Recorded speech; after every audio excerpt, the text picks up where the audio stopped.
Jika ada pesawat dengan desain sayap sweepback atau pesawat dengan sayap yang dibengkokkan ke belakang, tentu pasti juga ada pesawat yang sayapnya menghadap ke arah yang berlawanan yaitu ke depan seperti pada Sukhoi 47 Berkut.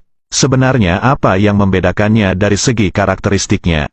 Dari segi desain pesawat, desain sayap forward sweep memiliki fungsi utama yaitu untuk mencegah munculnya shockwave dengan cara membengkokkan sayapnya ke depan, sehingga membuat sayap menjadi lebih lebar, mengurangi jumlah udara yang bergerak lurus di sayap pesawat atas sehingga dapat mengurangi akselerasi kecepatan udara untuk mencegah terbentuknya shockwave. Saat penerbangan dengan kecepatan suara, ketika udara naik ke atas sayap, kecepatannya berubah menjadi kecepatan supersonik dan tekanannya menjadi tinggi. Namun semakin ke pinggir kecepatan dan tekanannya berkurang lalu udara ini melepaskan tekanan tinggi lalu tekanan ini membentuk di atas sayap pesawat. Bagian ini disebut dengan shockwave. Dengan desain sayap ini pesawat dapat mengurangi akselerasi udara dengan cara membelokkan sayapnya ke arah samping mengikuti sudung kemiringan sayap pesawat, sehingga pesawat dapat meminimalisir efek shockwave dan menunda kemunculan shockwave. Pada desain sayap forward sweep wing udara cenderung bergerak dari ujung sayap pesawat hingga ke akar sayap pesawat, berlawanan dari pesawat dengan desain sayap back sweep yang dimana udaranya bergerak dari akar sayap menuju ujung sayap. Hal ini membuat shockwave lebih cenderung muncul pada bagian akar sayap daripada di ujung sayap sehingga shockwave ini tidak akan mengganggu kontrol aileron pesawat. Aileron adalah sayap kecil yang terdapat di ujung sayap pesawat. Aileron ini berfungsi untuk memutar badan pesawat atau rolling dalam posisi longitudinal axis. Desain sayap forward sweep juga membuat ujung sayap mendapat lebih banyak airflow atau udara yang bergerak.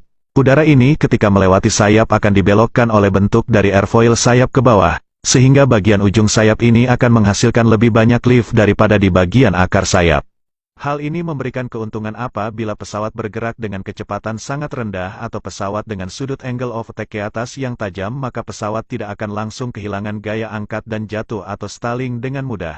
Karena efek stallingnya dimulai bukan dari ujung sayap tetapi dari akar sayap lalu secara perlahan merambat ke ujung sayap. Dan karena di ujung pesawat terdapat kontrol aileron maka pesawat masih dapat mengendalikan dirinya pada kecepatan yang sangat rendah. Namun terlepas dari keuntungannya desain sayap sweep wing memiliki permasalahan terbesar yaitu, ketika bergerak dengan kecepatan tinggi di udara maka ujung sayap dapat mengalami pembengkokan akibat gaya angkat yang tinggi.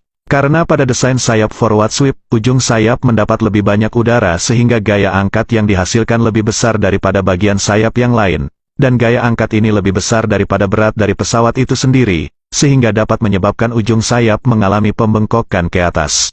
Akibatnya dapat membuat pesawat mengalami gangguan stabilitas, sehingga pesawat dapat menukik vertikal atau spiral. Dalam kondisi seperti ini pesawat akan kesulitan untuk kembali ke posisi normal, sehingga dibutuhkan material seperti reinforced fiber carbon untuk melawan efek ini, dan batang spar pada bagian pesawat untuk memperkokoh struktur sayap pesawat. Masalah lain adalah pesawat ini sangat tidak stabil terlebih lagi saat pitch up dan ketika berbelok secara horizontal dibandingkan dengan pesawat jet tempur modern, sehingga dibutuhkan komputer kontrol pesawat untuk menstabilkan dan menyesuaikan kontrol permukaan pesawat. Selain itu pesawat ini juga membutuhkan landasan untuk lepas landas yang panjang, dikarenakan desain dari sayap sweepnya yang menghasilkan lebih sedikit gaya angkat saat kecepatan rendah, sehingga dibutuhkan kanat untuk menghasilkan gaya angkat lebih agar bisa lepas landas dengan lebih cepat.